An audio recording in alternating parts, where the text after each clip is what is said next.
Right, before we start, I worked my bum off yesterday to write a post-fight breakdown of the Ankalaev Walker, McGhee, whoever he fought, and Batista Simone fights. Oh, and a bit of Ferriera Hawes in there too, which is up at the Fight Primer right now for the Patreon boys. But if you want to read that, you'd be helping me feel like I didn't waste my time on a card no one cares about. With that said, oi oi, it's your boy, the Jack Slack of not getting the Slacky Awards out in time, Jack Slack. And it's the Jack Slack podcast, and we're coming at you on Monday the 15th of January. Following the first UFC event of the year, good lord did I miss it. There's just nothing going on up till now. But we also had Benitez versus Callum Smith, which we talked about beforehand on the Boycast. And we had a Rise card where Tiger came back from obscurity, well not obscurity, but he was losing like, I think he was on a 1-6 run at some point, and he's not looked great since like 2014. And in the last year or so, he's been battering people, and then he got a title shot and won. Crazy. But I still haven't watched the full Rise event, so I'll get on that, and we'll talk about that on the Boycast, Wednesday, Thursday. But if you're here, chances are you want to hear about UFC Fight Night 234. What a catchy name. Or another one in the warehouse, as we like to call it. We were at the Apex, and the headliner was Magomed Ankalaev versus Johnny Walker. You know, a standard light heavyweight headliner. Plus the added bonus of Magomed Ankalaev, who is one of the most frustrating people in MMA. I mean, I've said this 100 times before now, but a few years back, Unibet asked me, who do you think on the roster right now will be a champion? And write something about them. And I said, oh, awesome. So I picked Magomed Ankalaev because he only had the one loss to Paul Craig, which was in the last second of the fight, and he was on a 4-fight winning streak, and nobody seemed to be paying him any attention. He was knocking out people like Clayton Rodriguez, Clayton Abreu, or whoever it was. And since then, he's been a very frustrating fighter to watch because people are always touting his wrestling, which he then doesn't use. He got a title fight for a vacant title against Jan Blachowicz and refused to check any kicks. And then he fought Johnny Walker and didn't check any kicks in the first round. And then he hit Johnny Walker with a body shot. Johnny Walker flew up for a knee, which was very cool. He got some serious hang time. Ankalaev took him down. Johnny Walker started trying to get up, and Ankalaev kneed him in the face illegally. And because we were in Abu Dhabi, where things are a little bit sketchy, because the UFC gets to be its own commission. And this is a prime example of the UFC failing as its own commission. They're always like, well, do you think we're shady? And I'm like, yeah, I do. But in addition to letting two fighters on that card fight with gaping staph infections, and Naimov being allowed to foul Nathaniel Wood 100 times with no repercussions, Ankalaev illegally kneed Johnny Walker. The doctor came in, asked Johnny Walker where he was. Johnny Walker, in probably the most Johnny Walker answer ever, said, the desert. If only he'd done the big silly face with the wide eyes afterwards. And the doctor was like, that's not good enough, and waved off the fight. Now, at that point, that should be a DQ, because you're saying that the fighter can't continue due to a deliberate illegal strike. But they didn't. They made it a no contest.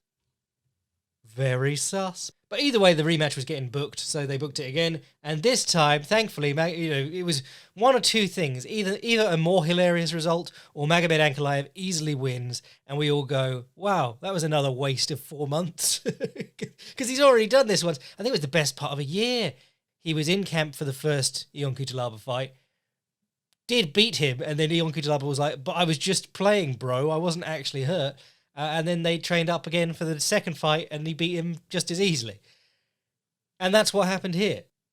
First round, Johnny Walker looked actually pretty dangerous. He did similar to what he was doing in the first fight, kicking the legs and spinning into things. But, man, Johnny Walker has big sort of self-taught striking vibes about him.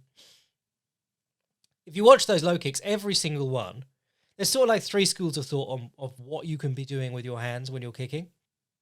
One is that the side that you're kicking with, the same side arm, is thrown backwards to create a counterbalance. And the non-kicking arm, the arm that's on the side of the standing leg, is up in some form defending your head. Sometimes people hide in the crook of their elbows. Sometimes people just have their arm up like they're in a traditional boxing guard.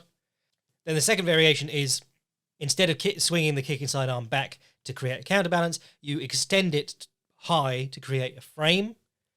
So Borkow is a great example of that. He's always kicking with frames. And then the third kind is, the first two are a lot more sort of Muay Thai kickboxy. The third one's a bit more Kyokushin sort of karate, which is keep your hands tight in your boxing guard, ready to punch. It's very unnatural to do, but it can lead to some interesting things. If you watch someone like Andy Hoog, a lot of the time when he threw his left high kick, his hands were coiled and ready to punch or defend himself. But all three of those contain a defensive element, because when you throw a kick, there's a good chance that the other guy just walks, or, if he steps in at the wrong time, you've got some trouble. So you always have sort of your belt and braces. You try and time your kick well. That's your first line of defense. And then you have something in the way as a second line of defense. And Johnny Walker's hands are always nowhere to be seen. He's like the guy in Talladega Nights who doesn't know what to do with his hands. Watch him throw those low kicks at Magomed Ankalaev before he spins, and his hands are like just everywhere except somewhere useful. They're doing nothing to help the kick. They're doing nothing to help him defend himself. They're just not even a factor. Or he's just trying to swing them immediately afterwards.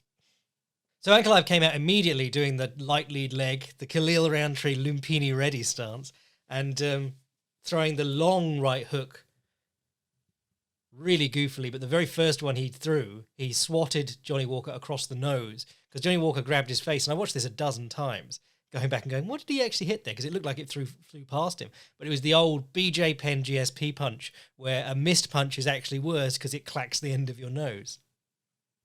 But then Johnny Walker was throwing his kicks and spinning through. Standard Johnny Walker stuff. Ankalaev was walking him down. A couple of nice body jabs. Poked him in the body a few times. And then round two, Johnny Walker throws a low kick. It goes under Magomed Ankalaev's leg as he picks his leg up to check. And Johnny Walker gets all crossed up. It's a very interesting idea in combat sports, because you fight out of your stance and you go back to your stance whenever you can, because that's the position where you are best set up to defend yourself. But when you start throwing powerful round kicks, there's a good chance that you're going to throw yourself out of stance at some point. If you start throwing powerful straight kicks, the guy's going to parry them across you at some point. You have to, there is no avoiding it. If you're going to throw kicks, you're going to end up out of position sometimes. You can't swim without getting wet. I was watching a video of Yodkun Pun. I can never say his name, but his nickname was fucking the Elbow Hunter of 1,000 Stitches or something like that. Very successful Nak Muay back in the day. Southpaw, really loved just pressuring in on people and elbowing and kneeing them until they fell down. He was talking to Sylvie von Douglas Itu about shadow boxing and throwing kicks in that, and he was saying throw everything as hard as you can, because then when you miss in a fight, you're back on position easily, and everything he throws, he's missing all the time. And that's the part that tires people out and gets people worried. But yeah, you end up in this crossed up position, and you can either try and step all the way through, turn away and run, or you can try and come back with your lead leg with like a side kick or a sidey teep, or you can spin through and try and hit them with a hammer fist, a back elbow, or even a big kick if they're far enough away. But you're in that, it's a weird position that isn't your stance that you end up in when you miss a kick.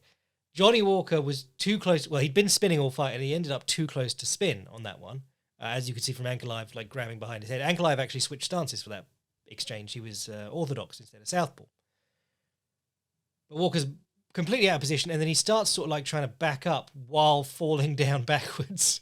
And the thing about getting crossed up is that the other guy's got dominant angle on you almost always. He's coming in from your side without him having to move around to your side. If you watch someone like, well, I've mentioned Borkow already, but someone like that, when they parry a teep or they catch a kick and pull it across their body, you're pulling the opponent's leg across your body and you're turning them, basically, turning their stance around so that you're on their side.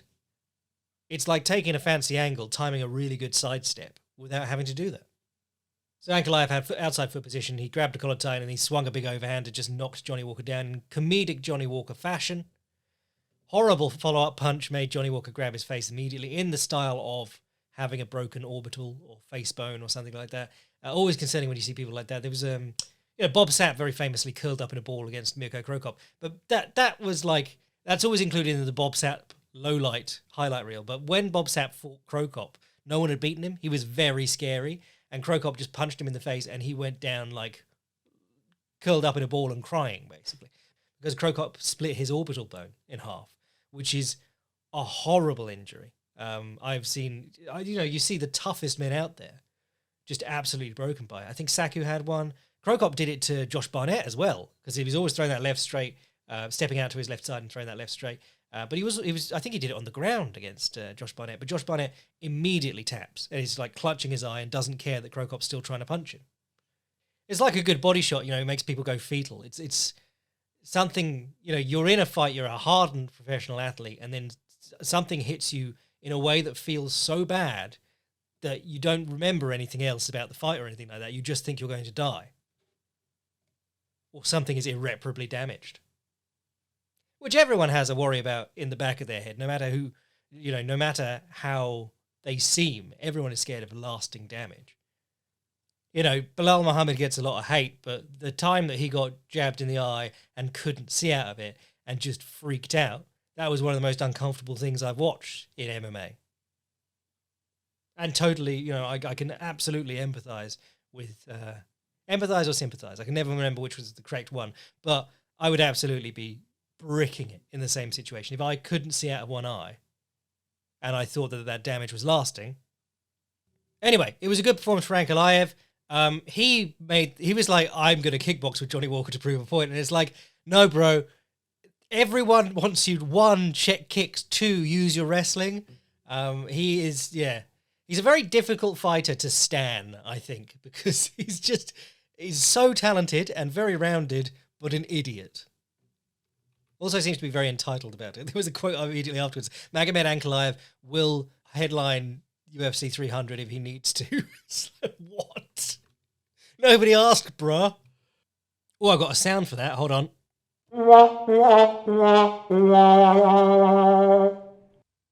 Oh, no, I actually meant... bruh. But anyway, no one was really interested in that main event. If you were, I have to ask, why? And then I won't hang around for the answer. But the co-main event was Jim Miller versus Gabriel Benitez. All eyes were on this because Jim Miller, it's vitally important that he end up on the UFC 300 card. And if he got brutally knocked out here, there was a very good chance he wouldn't make it back for the UFC 300 card because of medical suspensions. Or if he, you know, suffered a broken ulnar or femur or something like that, you know, broken ankle kicking. This is a sport where even if you win, often you come out of fights with something that needs a bit of healing up. But man, the story of this fight, some people were pessimistic, but I think the UFC have pitched Jim Miller's competition about perfectly. You know, all these emails have been coming out about the UFC and how they just like, some of them you don't even understand. Like, if anyone asks for a little bit of a pay rise or anything like that, the UFC like, oh, fuck this guy. But some of them are so weird. Like, Joe Silva just seemed to hate Little Nog. Not Big Nog, just Little Nog.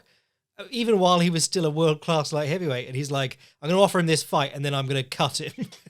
And in the same email thread, Lorenzo and Dana are both like, don't cut Nog. Joseph was just like, oh, I hate him. So I don't know what Jim Miller's done, but they seem to be giving him like reasonable matchups for every two fights. And then he gets like an actual current lightweight and loses. And then he gets some more reasonable matchups. Where most people in the lightweight division, you lose to a good guy and they give you another good guy. And then like that until you go out. I mean, look at Olivier Aubin-Mercier's record before he went to the PFL. He left the UFC on 3 losses, but they were to good guys. And I think they were all decisions too. But the UFC seems to be giving Jim Miller the treatment that he is an old legend and he's not going to be able to hang with the best in the world all the time anymore. And treating him appropriately. It's really nice. That's not to say that Gabriel Benitez is bad. He's beaten Justin James, who's all right. But in his last 3 fights, he got finished in 2 of them. But this one was marked basically by Benitez trying to box and Jim Miller showing you why there's no low kicks in boxing or why you don't have a boxing stance in kickboxing. Jim Miller's got some great low kicks. He whips his hip all the way over. And basically every time Benitez threw a 1 or a 1-2, Miller would parry one, throw the right hook back, and then slam in the low kick. And Benitez made it worse for himself because he was doing some nice pivots. If you saw him, he was going like a 1-2, and then he'd keep the left hand framing as Jim Miller moved past him, and then he'd pivot round his lead foot. Or he'd throw the 1-2 and he'd step round and pivot out the other way. But everything was very heavy on his lead leg. And you don't need to be, to defend low kicks, you don't need to be able to pick your leg up at all times. That's just impossible. Because weight transfer is what makes strikes powerful. You can't punch effectively with your lead leg off the floor, except in a couple of instances. But we're getting into hypotheticals there. But you do need to be able to like pull your leg back, which is the thing that was missing in MMA for a very long time. Just withdrawing your leg. Go watch a high-level Muay Thai bout and just watch guys slide their lead foot back to about level or just in front of their rear foot when a low kick comes in, and they let it fly across in front of them. And then the other guy, if he's kicked hard, crosses himself up, just like Johnny Walker, but without you having to pick your leg up so high that his kick goes underneath. Shout out to Mario Batista for jumping over a low kick, though. The first one that Ricky Simone threw, that was very funny. But yeah, Benitez just couldn't get away from Jim Miller's low kicks, and then occasionally he'd try and step back, and Miller would just kick the other leg. It was great. I think Jim Miller looks incredibly good for his age in this weight class. Some of the times that he was leaping in with the right hook, I was genuinely surprised how fast he was moving and how fast he was able to close the distance, which is not something I remember being impressed by with Jim Miller in his prime. So, yeah, he's doing incredibly. He's, everything in this sport and any other sport, but especially this sport where the act of training is people kicking you in the legs and hitting your body and stuff, or, getting thrown around in grappling. Everything is about balancing your body and the mileage it's taken with the experience you gain. Because this isn't like sprinting or something like that, which is a straight athleticism contest. You can be crafty in fighting. You can fight longer than you should be able to. You can beat people who are more athletic than you. You can manipulate the way that the fight goes, and you can outsmart people. And that's basically the fun of fighting for me, trying to undo the effects of aging. Not in like one of those weird biohacker type ways, but just seeing someone like a Bernard Hopkins or even Manny Pacquiao, when he was fighting Thurman. People being able to turn back the clock. George Foreman winning the World Heavyweight title the second time. Randy Couture, obviously, in the UFC back in the day. But even on a lower level, someone like Francisco Trinaldo, to be doing that in the lightweight division against killers, it's always very impressive. But I think Jim Miller, despite the Lyme disease, which has apparently really messed him up, he seems to have stayed, I don't want to say injury-free, because he's probably got a ton of like nagging little injuries, but he seems to have avoided many of the like big catastrophic ones. Someone like a Dominic Cruz, who still fights occasionally and might still fight into like his 40s one time every 3 years, but his body was very rapidly falling apart while he was in his prime. Jim Miller has managed to stay, touch wood, because I want UFC 300 to go all right. Yeah, he's got access to the Fountain of Youth. What I did like in this one, when he got him down, he did a beautiful throw bypass, which is so old school. The guy puts his feet on your hips when he's on his back. You stand, throw them past in one direction, and then come back with a punch in the other direction. And he smacked him straight in the face. Fedor used to do this all the time. Henderson knocked out Bubba Lou. I think Gegard Mousasi knocked out Bubba Lou with the same thing. Shogun, obviously, all the time, if he got over him with that, with a flying punch. It's a very old school way of passing, but it's still, there's no reason it doesn't work. Throwing the guy's legs one way and coming back with a punch the other way. It's just getting into the position where the guy's feet are on your hips. Miller gets on his back, gets a rear naked choke over the jaw, squeezes him until he taps, and it goes down as a face crank, which is always very embarrassing. Just pop your head out and let them choke you. You don't want Brackett's face crank on your record. Though of the lady goats, Amanda Nunes and Valentina Shevchenko both tapped to rear naked choke over the jaw. Threaten to explode someone's teeth. That's always a good way to make them tap. But then we'll talk about the star of my breakdown. Actually, Marcus McGhee was also the star of my breakdown, but the star of my breakdown was the fight between Ricky Simone and Mario Batista. If you listened to the Boycast on Thursday last week, it was the week before. I did it early to rave about Batista and Simone, but mainly Batista. I think similar to what I said about Ankalaev losing early in that Paul Craig fight, so people forgot about him, because people do obsess about the undefeated record and so on. Batista was, his UFC debut, I believe, was against a also debuting Corey Sandhagen, and he got smashed, and everyone went, oh, well, yeah, Corey Sandhagen, he's the next big thing. Mario Batista, he's not. He did lose to Trevin Jones by knockout since then, but since the Trevin Jones fight, he's just been putting it together beautifully. He's got a murderous clinch, does fantastic work off the head post. If you want to watch someone just batter someone with elbows and shoulder strikes, his fight with Jay Perrin, but also he did that to Damon Blackshear a bit, and Guido Canetti. Oh, and Benito Lopez, he submitted quite quickly. But yeah, he does this great thing where he posts his head and starts elbowing with his left arm. And then if you hide your head over his shoulder, so you put your head away from the arm that he's elbowing with you with, he starts hitting you with his right shoulder. So he did like 4 in a row and knocked Perrin's mouthpiece out. Then he was doing another one where he did a couple and then locked his hands around the body and then got the body lock and completed the takedown. So it's really, he's using it in a very clever way. And whenever I don't want to, you're always running the risk when you say shoulder strikes are incredibly underused of looking like a Conor McGregor guy just talking about that one fight with Donald Cerrone. But they do annoy people, and you can get a lot of your weight behind them without losing a lot of the more joints are involved in a strike, the more complicated it seems to be to keep power in it, and also not throw yourself wildly off balance. You can shoulder barge a bag pretty bloody hard without trying much. If you want to watch an absolutely hilarious, not shoulder strike, actually a headbutt, but I believe it's fireman Jim Flynn had a fight with Jack Johnson, the first black heavyweight champion in the world. Jack Johnson was a very clinch-heavy fighter, master of the clinch, and boring people. And he kept holding fireman Jim Flynn, and Flynn just two-footed jumps up underneath Johnson's chin, because Johnson's also very tall for the weight class in the day. And he just keeps headbutting him under the jaw. He gets like 5 warnings and then gets DQ'd. But there's footage of it, and it's very funny. But again, if you want to hear me just rave about this fight, there's a full article with an audio track by yours truly. 2 things sort of happened to me in this fight. One was the read that everyone made, or should have made, which is Ricky Simone loves bending forward at the waist and changing levels onto people's hips, and Mario Batista loves knees, loves jumping knees, loves standing knees. And Song Yadong did a great job of using knees to stand Ricky Simone up so that he could hit him upright. Because the thing about the knee is like the thing about the uppercut. It's twofold. If you throw a knee or an uppercut against someone who ducks a lot and you hit them, you're going to hurt them because they're ducking their weight down onto it.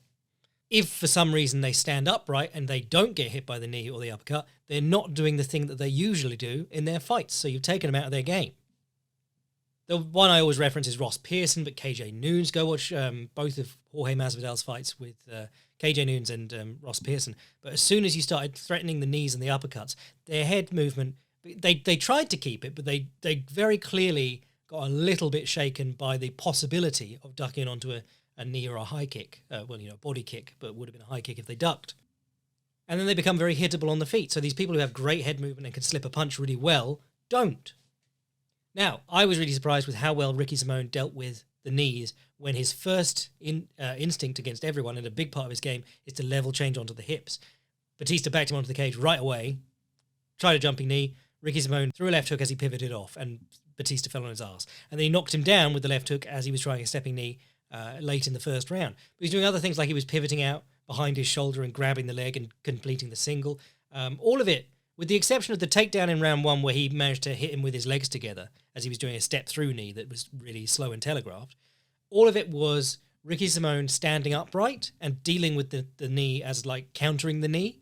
But that doesn't mean that the knee was a failure, because the knee was supposed to take him out of that game. So what you saw was that Mario Batista had a lot of success with straight punches and then going southpaw and kicking the body with his left leg, because Ricky Simone was really upright and not ducking down all the time to get underneath the punches and attempt takedowns. Now, Ricky Simone's boxing game is a little... Well, he's certainly had a reach and height disadvantage in this one, but it's a little bit limited. And Batista, while he does open up and tend to load up his punches and make himself available for counter punches, I thought he was doing very well in this one, slamming in straight punches, slamming in the body kicks on the open side when he went southpaw. Good low kicks. Ricky Simone, aside from the first one, which Batista jumped over, he threw a couple of low kicks that landed because Batista fights from quite a long stance, and then he didn't really go back to it. The grappling was great. I really liked, again, you're going to have to check out the article to see what I mean here, but I really liked the way that Batista was turning in on singles. So every time that Simone passed his guard or got him down into a bad position, he'd get the underhook and turn up to a single towards his knees. And what happens when you do that against someone good is that they grab the front headlock and you're like, oh no, I'm going to get guillotined or anacondaed, or they're going to run around to my back. And it seems like Batista was just very prepared to defend the front headlock, because 5 times in this fight I counted, including 2 times where he ended up in really bad positions and got out, he got to his hands and knees. He turned in, Ricky Simone grabbed his head with a front headlock. Batista built up onto his hands, got onto one hand, held the elbow of the arm that was around his neck, propped a leg out, and then hit a elbow pass, which is it's a basic level technique in wrestling, but if you can do it, it makes it so that you don't have to be that terrified about failing a shot, because you can keep coming up and attacking them off the elbow pass. And he did 5 of them in this fight, and he succeeded on every one in getting back to his feet, which is the whole purpose of the bottom game in MMA. You aren't pulling guard or getting taken down to submit people. There was a really nice little guard recovery, which is way too complicated to discuss in audio form, so go read the article. But yeah, the other thing that I liked about Batista was that Ricky Simone always slips to the inside of the jab. Every time you come at him, he throws his head to the left and he throws his right hand across the top. And then a lot of the time he'll weave back under, he'll take his head low from left to right to attack the double leg on an orthodox fighter. Or if you're southpaw, he'll keep it on his left, keep it to his left and step in. But it all comes off that slip to his left. So Mario Batista would pump a fake or throw a jab at him and then throw a right hand or an elbow off to his right and duck at the same time. So he'd just keep ducking under the overhand and catching Simone in his lean. Other good stuff. Marcus McGhee, obviously, I raved about in my article. Really love him. The tight right hook, this tight southpaw right hook was lush. If you saw it in the first round, he was herding him along the fence, what's his name?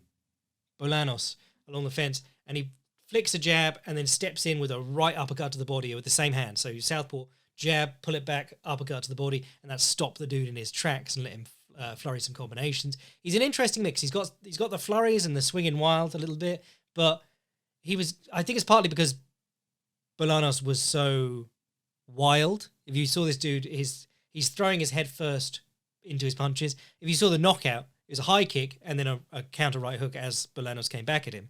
But Bolanos' face was attacking McGhee long before his hands were. It was crazy. But I'm very excited for this guy. Oh, sorry, I forgot to say, Mario Batista now like a top 15 bantamweight, which is great because that division does not miss, with the exception of Chris Gutierrez. I had my questions about Batista because I'd seen him, the level of competition he'd been beating on this streak was not super high. I wanted to see what he got done when he was put underneath a very strong wrestler. And I wanted to see what he could do against someone who likes to stand in the pocket and trade punches. Even if he's going to duck on your hips, Ricky Simone loves to get in close and throw the overhand right and try and slip whatever you've got coming back. And that was not an issue at all for him. So yeah, good on Batista. Circling back to Marcus McGhee, these guys are from the same camp. How crazy is that? MMA Lab. Benson Henderson's old haunt. They used to have Rick Story and a few others, but they have just done great things in the bantamweight division. They've got McGhee, Batista, Kyler Phillips, who's sort of disappeared lately, but he's very good, and Sean O'Malley, the champ. So that's a pretty, if you're that size, you've got the best sort of sparring partners you could possibly ask for. And it's very funny, there was a clip came up this week, some guy was like, Sean O'Malley, who's he sparring with, these bums? And someone just retweeted it this week, because it's Marcus McGhee, and Sean O'Malley's making him look very bad.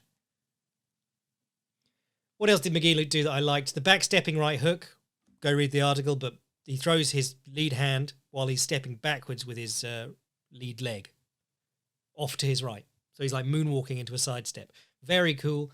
And then the thing that I didn't mention in my article was the Kung Lee Express he was doing, which is as a southpaw, you throw your left straight, you step through with your left leg, and you do a spinning kick, basically from orthodox. But you do it very quickly. You're running into the spinning kick.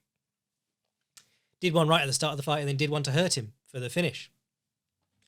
But I really liked this this performance. I mean, Marcus McGhee's had 2 quicker ones before this, I believe, in the UFC.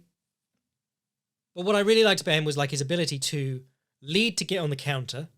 And then when Bolanos said, all right, I'm not going to swing back this time, he was very good at recognizing that and then building his offense. I'm always talking about Roberto Duran, but that was what he did so well. It was like I'm going to draw out your jab and counter it. And then when you stop jabbing, I'm just going to swarm on you. There was a really nice moment in the first round when Bolanos had been hit with a good counter and he stopped throwing back. And McGhee went 1-2, double jab 2, fake, and then level changed on the double leg. So 2 combinations and a double leg, and then he ended up on top, which is what you should be doing to someone if they're not making you respect them. If they're not, their punching back is all that's supposed to stop you from just stepping in and wailing on them. Anything else good? Bruno Ferriera beat Phil Hawes in a way that we all expected. I should splice in the clip from the boycast, but I basically spent 5 minutes saying how talented Phil Hawes is and how unfortunate he is because of his chin, and how Ferriera is sort of like a wild switch hitter with not as much depth in his game typically, striking-wise. And then I said, but I would never bet money on Phil Hawes because he's got a button on the front of his face that turns him off.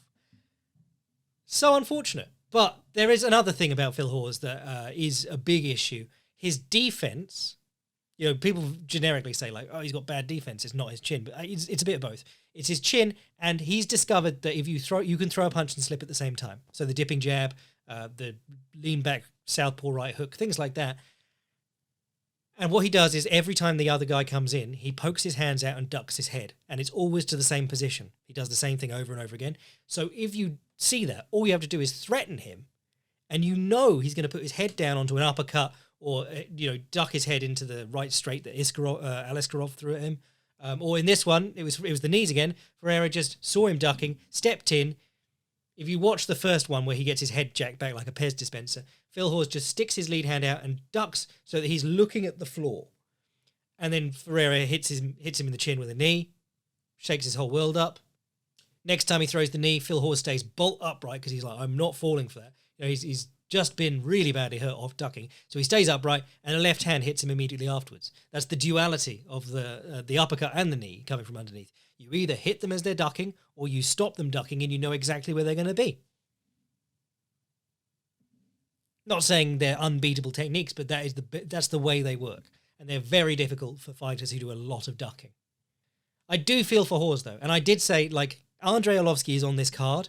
He has one knockout loss in the last, 25 fights. And he used to be known for having a glass jaw. He changed something. He's been in very boring fights, so I haven't been through them to check all of them and see what he's doing. But if I'm Phil Hawes and I want to make a job out of professional fighting, I'm swallowing my pride and I'm going and finding Andrei Arlovski backstage and I'm saying, look, do you have any tips for how to protect my chin and just not get knocked out as much? Now, maybe Andrei Arlovski's doing some weird shit like Jack Dempsey chewing pine tar to strengthen his jaw. But I suspect he's doing a lot of punch and clutch, a lot of holding, a lot of humping against the fence, things like that. Things that Phil Hawes, as a very strong wrestler with great elbows and knees, would be very good at. And I always say, whenever someone's not got great hands, whether it's defensively or offensively, kicks and frames, mate. Use your hands on the opponent and throw kicks. And then when they close to punch, throw your arms over their shoulders, smother them, grab them, pull them close, hit them with knees. You can do very well without really punching very much in this sport. Even as a striker. Look at John Jones. Very minimal boxing game. Does very well as a kicker. Aljo, terrible hands, but outstruck a lot of dudes with his kicks and his knees and his elbows. And his hands, you do still have to use them, but I'm just saying, they can be put in a primarily defensive role. And then you don't have to think about, I should slip this way, I should slip that way. You just use your fucking hands. Check their hands most of the time. Raise your hands up high, answer the telephone. Nobody's hitting you in the body because it's fucking MMA, so you could just do the Rampage Jackson in his prime. He had a great chin. But the thing that was giving everyone problems was his, every time he threw punches at his head, his elbows came up high, and then he returned with a 3-punch flurry, the old crazy monkey boxing stuff. And he was a nightmare for people. You watch him fight Chuck Liddell the first time. The second time he knocked him out off a crazy monkey counter. But the first time, he was not supposed to have a chance, and he's just there taking Chuck Liddell's best punches on his elbows and coming back swinging and then taking him down and kneeing and elbowing his body. First fight's really underrated, and it's even better because Dana White's doing guest commentary, having brought Chuck Liddell over to Pride to fight Wanderlei Silva, and instead he got Rampage Jackson in the first round of the tournament. He's supposed to run through him, and you could hear his voice changing because he's not only the head of the UFC, he's Chuck Liddell's personal manager. Very funny stuff. But yeah, Bruno Ferreira, I honestly thought he looked a bit more clever than I've seen him in the past. When I watched him against Robocop, it was just sort of like stance switching and throwing a big bomb off either hand. In this one, he looked like he really did spot something and went to work. He also hit a beautiful Sasai Surikomiyashi foot sweep and landed in top position on Hawes. Hawes, I loved his guard recovery and his immediately kicking the guy away and coming up to seated guard and then up to his feet, chasing the single. Loved it. He looked great on the ground. I mean, he looks great technically in a lot of areas. He's just really easy to hit. And I'm looking at my article, and behind him as he's getting knocked out is the Riz Farmer thing with redefining spelt wrong on the banner. But how cringe is that? For about a week, everyone was saying Riz. I haven't heard anyone say Riz in like 2 months. Or standing on business. That was about 2 weeks ago and nobody says it anymore. Things are moving too fast. Don't name your company after, I don't want to say a meme, but whatever the kids are saying right now. Right, other stuff that I didn't cover in my article. Waldo Cortez Acosta versus Andrei Arlovski. I watched bits of this. I put this on very fast forward because as I say, I don't watch Arlovski fights. But this dude was so impressed with being in an Arlovski fight. It's like, not a lot's going to happen. And you feel like you're doing slightly more. And you're like, yeah, I'm that guy. I'm him. Even though Andrei Arlovski is 45 years old, hasn't knocked anyone out in over 10 years. He's been knocked out like once in the last sort of 5 years, but he's a stone golem. He's just going to do this. He's standing there, the fight. When you see Andrei Arlovski, it's a promise that this fight's going 15 minutes and it's going to be dull. And did Waldo Cortez Acosta do anything about that? No. He just mean mugged him and was like, I'm the man. So everyone hates Cortez Acosta now. Can't remember the last time I saw it. I think it beat Lucas, whatever his name was. Another big bum in his last fight, but yeah, whatever. John Silver versus Weston Wilson was a weird one. I was going to have a laugh about Weston Wilson because he seemed like creator fighter, which is what a lot of the fighters on these cards seem like. But then I realised he follows me and I was like, oh, I feel bad now. He's probably read some stuff by me. But I felt sorry for this guy. He was mismatched. John Silver, 11-2, clearly on the way up. Weston Wilson, 16-8 coming into this fight, so a 50% losing record. Previously knocked out by Joe Anderson Brito as a huge underdog. In fairness, filling in for someone. I mean, this is the thing. They have to offer him a fight because he filled in for someone. But like to give him a guy on like a 9-fight winning streak with a good few knockouts by like flying knee, a little bit harsh. Wilson was trying to operate the sort of karate guy game plan. As a southpaw, he was doing decently with a left straight into a long right jab, which is something that Lyoto Machida used to do. If you watch the fight between Machida and Couture, Lyoto throws his rear hand first and then like, squares his stance and then blades his stance again, throwing the jab. And he keeps catching Couture with his 2-1 over and over again. And that was working quite well for Weston Wilson, but he had the old karate weakness for the left hook. He was fighting, even when he was fighting southpaw, Brito just threw the left hook when he stepped in, and there was nothing there, not his shoulder, not his arm. He was just completely unprepared to be sideswiped. And it was happening when he came in, it was happening when he finished punching. I think a lot of the problems that Weston Wilson had here is if you want to operate the bouncy karate game, if you want to operate the bouncy karate style of striking, you need to hide your entrances because you're coming in fast. If he moves his head and pokes a punch out there, if he does a dipping jab or something, you're going to run yourself onto it and you can really hurt yourself. If you run onto an overhand, you're going to get knocked out. When you do that blitzing in on a straight line, you're giving them the power to knock you out or to hurt you. So you have to hide it. You have to be in constant motion. You have to move left and right and then you go in, or you have to bounce. There's I've talked about this before, but there's ways of like sneaking up the back foot. There's a lot of little subtle techniques I used to call the intangibles of that sort of point karate style before you leap in with the big punch, because the leaping in with the big punch is actually like the least technical part. It's this mix between art and science and feeling. You're trying to get the guy anticipating something and then failing to see it when it happens. It's all about playing with their expectations. And Weston Wilson was not really doing a lot of that. I think people looked at him and were like, software developer, gangly dude, doesn't look like a fighter, and that's just the story there, and he's lost a lot. But I think in this fight, in particular, there were things that he could do to make his life easier and to actually have more success. John Silver just basically found the big swing, left hook, or right hook, whichever stance he was in, and just kept timing that. The other thing is that, like, if you're going to operate that bouncing in and bouncing out strategy, which only a few guys have really done at the top level successfully. We just had Koji fight the other week, but, people like that. Even Machida didn't do it a lot. He did a lot of drawing people forwards. He didn't like having to set up the big rushes in. But that's why you have the kicks. Certainly as people got smart to Machida's game, when he was trying to draw people in, they started sitting back. He didn't do an awful lot of blitzing. He did more poking them with one long kick at a time and being able to turn the body kick into the high kick and the high kick into the body kick. And that will really help. And Weston Wilson wasn't really doing a lot of that either. The other one that stood out to me was Joshua Van versus Felipe Bunes. Or Boons, I don't know. But Van, he's big in the MMA Tekka's Guy GIF tweeting community because he throws lovely body shots and mixes in high kicks. This one, he was really troubled in the first round by Felipe Bunes throwing knees up the middle. Again, like if you've got a guy who's going to level change and try and hit your body, or level change and try and take you down as your back is to the fence, pick your knee up. And then what was happening was Felipe Bunes would hit him with good right straights, just standing in front of him because he wasn't as comfortable ducking or slipping. So if you watch that first round, it's Felipe Bunes backing up, being put against the fence, and then hitting Josh Van with right straight to the face.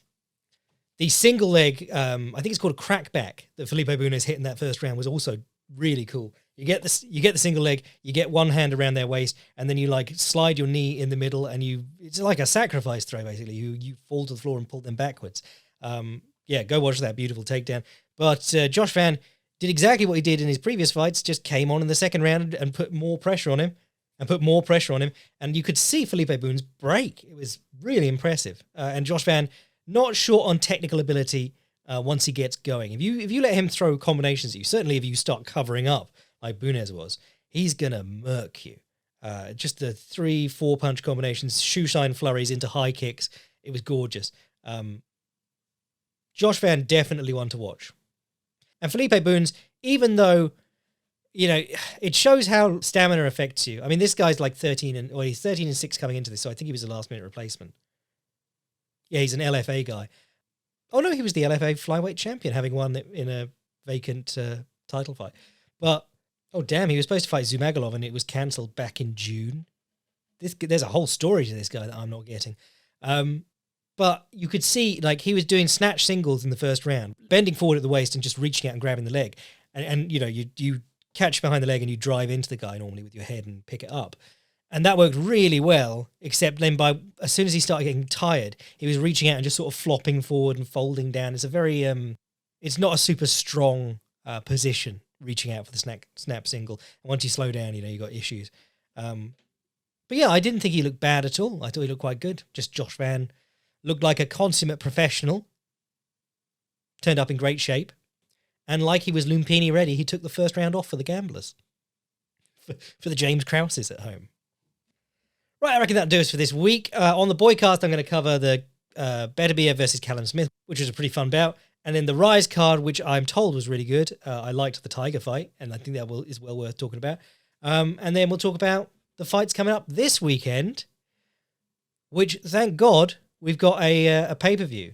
Is that this weekend? Yeah, that's this weekend. Strickland versus Duplessis. Honestly, as much as I laughed at Duplessis during his title run and laughed at Sean Strickland even during that fight with Adesanya, I think this is a pretty compelling matchup. Then you got Raquel Pennington versus Mayra Bueno Silva. Very weird to have the piss break that high up the card. Neil Magny versus... Oh, yeah, I just remembered this card is full of, like, really weird fights. Fucking Neil Magny being fed to some prospect. third place on the card. But you do have Arnold Allen versus Mosvar Evloev, which is a banger. Charles Jourdain versus Sean Woodson, which should get pretty weird. My girl Gillian Robertson's back.